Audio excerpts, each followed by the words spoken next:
Nah, teman-teman, kali ini saya ingin mengulas tentang bagaimana teknik berkebun supaya pekarangan yang ada di sekitar rumah kita itu dapat menghasilkan.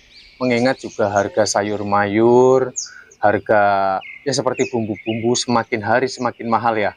Seperti aku menanam kunyit. Nah, pengetahuan berkenaan dengan kunyit. Kunyit, jahe, lengkoas, itu mana yang lebih mudah kita menanam dan sudah pasti banyak panennya? Jawabnya adalah menanam kunyit. Jadi kunyit ini tidak membutuhkan perawatan yang ekstra. Lalu kemudian tanaman yang mudah sekali tidak jelimet di dalam sebuah perawatannya yang berikutnya adalah daun singkong. Tinggal diolah tanahnya berkedalaman 30 cm, minimum ya 30 cm, ya idealnya 50 cm kita bisa menancapkan daun singkong. Sekali tancap, maka tidak perlu membutuhkan perawatan lagi, sudah bisa kita memanen daun hingga bahkan umbi singkongnya. Lalu yang berikutnya adalah untuk tanaman jenis buah. Kita bisa menanami buah pepaya. Pepaya ini juga kalau mau kita menyudahi menanamnya pun gampang, tapi pepaya ini dari pucuk daun hingga akar semua ada kegunaannya ya. Cara menanamnya pun gampang, perawatannya tuh mudah. Karena pepaya ini jenis pohon yang kaya akan getah. Jadi untuk mereproduksi makanannya maka membutuhkan kadar air yang begitu tinggi. Jika kita mampu menjaga tingkat kelembaban tanah, sudah saya pastikan maka akan dapat memiliki hasil panen yang sungguh melimpah. Dan yang berikutnya adalah daun ubi jalar. Nah, di sini pokok pembahasan utamanya adalah daun ubi jalar. Lihat ya, betapa sangat subur sekali di sini. Ubi jalar ini sangat mudah sekali kita menanamnya, dan kita mau difokuskan untuk daunnya dipetik untuk sayuran atau mungkin untuk umbinya, kita harus cermati. Jikalau difokuskan untuk daunnya, maka kita tidak perlu menyediakan sebuah lahan seperti kita membuat galengan, itu nggak perlu ya. Kecuali kalau memang difokuskan untuk umbinya, maka sebaiknya kita sediakan galengan. Karena kenapa? Alasannya untuk menghindari dari faktor banjir. Karena nanti kalau sudah keluar umbi dan terkena banjir, mengakibatkan umbi dari ubi jalar tersebut akan berangsur membusuk.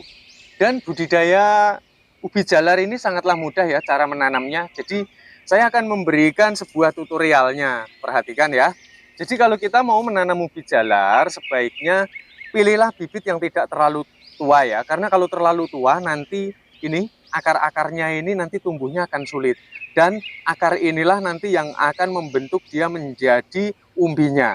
Jadi nanti nek wong Jawa bilang buahnya gitu ya. Kalau bahasa Indonesianya umbinya kayak gitu. Biar lebat itu kita memilih bibitnya yang tidak terlalu tua seperti ini. Jadi jangan memilih bibit yang bongkot. Perhatikan akarnya ya. Ini semuanya akan bisa update menjadi umbi yang sangatlah lebat. Jadi kalau memilih bibit unggul, bibit berkualitas, jikalau ada maka carilah umbi singkong yang memang sudah memiliki akar yang demikian. Maka sudah dapat dipastikan dari tingkat kesuburannya dan umbinya pun berikut daunnya. Jika mau difokuskan untuk sayuran, saya jamin pasti akan lebat, asalkan dilakukan dengan teknik penanaman dan perawatan yang memadai. Dalam menyiapkan bibitnya, maka jangan pergunakan di batang bagian atas ini ya. Jadi perlu difahami lebih cermat. Kalau kita menggunakan bagian atas ini, maka kita harus menunggu kembali munculnya akar yang baru. Maka dari itu, apa nggak tumbuh Bang? Bisa tumbuh. Akan tetapi pertumbuhannya nanti akan lebih lama jika dibanding dengan yang sudah siap seperti ini. Dan lalu berapa panjang yang diperlukan untuk menyiapkan bibit dari ubi jalar? Saya biasa melakukannya dari 20 hingga 30 cm. Karena kalau terlalu pendek nanti takutnya akan ketika dia mengalami penurunan kadar air dari pada saat pasca kita pemotongan bibit, dia mengalami tingkat kekeringan yang dapat mengakibatkan nanti bibit tidak tumbuh. Maka dari itu yang ideal ya 20 sampai 30 cm. Dan untuk daunnya seperti ini ya, daun-daunnya seperti ini sebaiknya jika kita ingin menggunakannya sebagai bibit maka harus kita buangi, karena supaya nanti ketika dia ini mereproduksi tunasnya yang baru, dia tidak akan terganggu dengan penyuplaian daun yang masih tersisa. Jadi kalaupun mau disisakan bolehlah ya, tapi kalau bisa cari tunas yang masih muda seperti ini. Jangan daun yang sudah tua seperti ini kita sisakan. Perhatikan, jikalau ada, ini bisa lebih jelas lagi ya Mbak ya kameranya nih. Cari yang masih kuncup seperti ini. Dan setidaknya seperti ini, walaupun udah mekar tapi dia memiliki tunas yang masih baru akan dia tumbuhkan. Nah, seperti ini. Dan untuk pucuknya ini sebaiknya kita buang. Ini ya. Nah, sebagai penjelasan, kalau kita mempergunakan pucuknya seperti ini, apa nggak tumbuh? Jawabnya ya tumbuh, tapi nanti prosesnya kelamaan. Dan penyiapan lahan media tanam seperti ini ya, kita mengolah tanahnya, kita menggemburkannya ini, kedalamannya pun sama. Yang ideal ini 30 cm, nah, beda sedikit ya, kalau tadi saya 20 hingga 30 dari panjang bibit yang akan saya tanam seperti ini. Untuk kedalamannya ini yang ideal 30 cm sampai 40 cm. Nah, cara menanamnya itu jangan langsung dihujamkan seperti ini. Biasanya kalau di kampung kan seperti itu. Karena nanti akar-akar ini akan rusak. Jadi teknik tersebut ini akan lebih cepat panen, akan cepat tumbuh pastinya ya, udah pasti, karena ini bibitnya sudah siap dan akarnya pun masih, ya ini sedang berkembangnya kan. Jadi langkahnya itu kita harus menyediakan lubang terlebih dahulu seperti ini. Perhatikan. Nah, untuk di bagian yang akarnya ini sudah tumbuh, sebaiknya dimasukkan seperti ini. Lihat. Dan untuk pangkal di bagian bawah ini, kita hujamkan ke bawah sedikit. Kelihatan nggak ini ya, Mbak ya? Ini saya ulangi lagi ya. Ini ditaruh, terus kemudian yang di bawah ini dihujamkan seperti ini. Dengan kedalaman nggak usah terlalu dalam, kurang lebih sekitar 2 cm saja sudah cukup dari permukaan tanah ini. Jadi kita langsung bisa menimbunnya seperti ini, dan yang tampak adalah daun yang masih tersisa. Lihat ya, daun yang memang tunasnya masih tunas muda yang tadi saya uraikan ya. Nah seperti ini, maka sudah dapat saya pastikan ubi jalar akan tumbuh dengan sangat subur.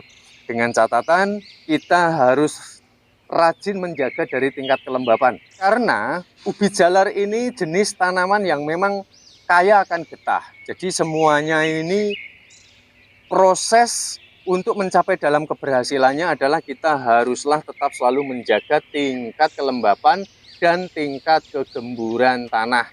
Nah setelah dia tumbuh di usia 1 bulan hingga 2 bulan, maka lakukan pemberian pupuk ya.